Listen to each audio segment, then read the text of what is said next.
പോണ്ടിച്ചേരിയിലെ പ്രധാന ടൂറിസ്റ്റ് അട്രാക്ഷനുകളിൽ ചില ക്രിസ്ത്യൻ പള്ളികളും ഉൾപ്പെട്ടിട്ടുണ്ട് എന്ന് പറഞ്ഞാൽ നിങ്ങൾക്ക് വിശ്വസിക്കാൻ പറ്റുമോ? പക്ഷേ അത് സത്യമാണ്. പോണ്ടിച്ചേരിയുടെ അടയാളമായി തന്നെ മാറിയ basilica of the sacred heart of Jesus, the red jewel എന്നറിയപ്പെടുന്ന അതിമനോഹരമായ പള്ളി പോണ്ടിച്ചേരി റെയിൽവേ സ്റ്റേഷന് തൊട്ടടുത്തായി തല ഉയർത്തി നിൽക്കുന്ന ഒരു അത്ഭുതമാണ് basilica of the Sacred heart of Jesus. 1900 കാലഘട്ടങ്ങളിൽ ഫ്രഞ്ച് മിഷണറിമാർ പണികഴിപ്പിച്ച ഈ പള്ളി ഗോതിക് റിവൈവൽ വാസ്തുവിദ്യയുടെ ഉത്തമ ഉദാഹരണമാണ്. പള്ളിയുടെ പുറംഭാഗം അത്രമേൽ തലയെടുപ്പോടെ നിൽക്കുന്നു. അകത്തേക്ക് കടന്നാലോ നമ്മളെ അത്ഭുതപ്പെടുത്തുന്നത് ഇവിടുത്തെ സ്റ്റെയിൻഡ് ഗ്ലാസ് ജാലകങ്ങളാണ്.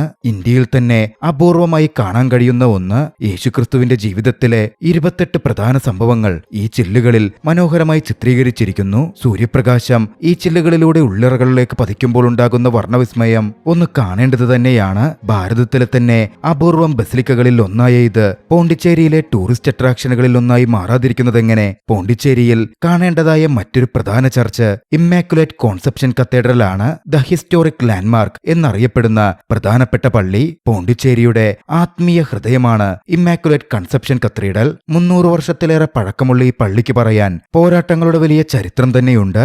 3 തവണ തകർക്കപ്പെടുകയും പിന്നീട് പുതുക്കിപ്പണിയുകയും ചെയ്ത ഈ ദേവാലയം ഇന്ന് പോണ്ടിച്ചേരി രൂപതയുടെ ആസ്ഥാനമാണ്. പോർച്ചുഗീസ്, ഫ്രഞ്ച് ശൈലികൾ ഒത്തുചേരുന്ന ഇതിന്റെ മുൻഭാഗം അത് അത്യന്തം മനോഹരമാണ്. വെള്ളയും സ്വർണ്ണ നിറവും കലർന്ന ഇവിടുത്തെ അൾത്താര ശാന്തതയുടെ പ്രതീകമാണ്. വിശുദ്ധ മദർ തെരേസ പോണ്ടിച്ചേരി സന്ദർശിച്ചപ്പോൾ പ്രാർത്ഥനയ്ക്കായി എത്തിയത് ഇവിടെയായിരുന്നു എന്നത് ഇതിന്റെ പ്രാധാന്യം വർദ്ധിപ്പിക്കുന്നു. പള്ളിയുടെ മുൻപിലെ വിശാലമായ മുറ്റവും അവിടുത്തെ കാഴ്ചകളും ഒരു നിമിഷം നമ്മളെ പഴയ ഫ്രഞ്ച് കാലഘട്ടത്തിലേക്ക് കൊണ്ടുപോകും. മനോഹരമായ ഈ ചർച്ചുകൾ കണ്ടുകൊണ്ടായിരുന്നു ഞങ്ങൾ പോണ്ടി മറീനയിലേക്ക് തിരിച്ചത്. ബാക്കി വിശേഷങ്ങളുമായി ഉടൻ കാണാം. Keep in touch. ബൈ.